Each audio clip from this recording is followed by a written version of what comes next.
সন্ত্রাসী আমাদের উপর নির্যাতন করছে। আমরা যাব কোথায়? প্রশাসন আমাদের পক্ষে নাই।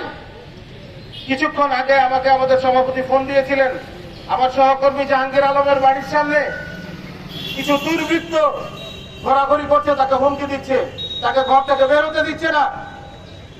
পুলিশ থেকে ফোন করে বলা হচ্ছে যে আপনার নামে মামলা আছে, আপনি এসে দেখা করেন। আজকের মানববন্ধন থেকে স্পষ্টভাবে হুঁশিয়ারি করতে চাই, চাঁপাইনবাবগঞ্জের সাংবাদিকদের মধ্যে কোনো অনক্ষ নাই। দু চারজনের মতামত ভিন্ন থাকতেই পারে, পরিবেশগত ঘটনা ঘটতেই পারে, কিন্তু কোনোভাবেই মনে করবেন না যে সাংবাদিকদের মধ্যে অনক্ষ আছে। আজকে দেখেছেন চাঁপাইনবাবগঞ্জের তৃণমূল উপজেলা থেকে শুরু করে এমন কোন সাংবাদিক নাই যে আজকে আমাদের মানববন্ধনে উপস্থিত হয়নি। স্থানীয় প্রশাসন, পুলিশ প্রশাসন, রাজনৈতিক নেতৃবৃন্দকে হুঁশিয়ার করে দিতে চাই, আপনারা যদি আপনাদের জায়গায় ভদ্রভাবে, অসহিংসভাবে এবং নিয়মতান্ত্রিকভাবে আপনাদের কার্যক্রম পরিচালনা না করে সাংবাদিক নির্যাতনের পরিকল্পনা করে থাকেন, তাহলে এর ফলাফল কিন্তু ভালো হবে না। আমরা হুঁশিয়ার করে বলতে চাই, আপনারা গতকাল এসেছিলেন, আমাদের সাথে যোগাযোগ করেছেন, আমরা বলেছি অবশ্যই আপনাদের সাথে আমরা যোগাযোগ করবো, কথা বলবো, সমস্যা যদি থাকে আমরা সমাধানে আগ্রহী আছি।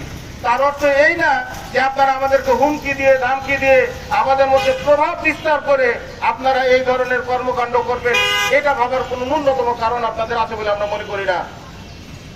আমরা হুঁশিয়ারি উচ্চারণ করে বলতে চাই, এমপি আমিনুল সাহেব, আপনি আমার সাথে ফোনে কথা বলেছিলেন, আপনি ব্যবস্থাগুলো তদন্ত করে আমাদের সাথে এটা সমাধানের ব্যবস্থা করবেন।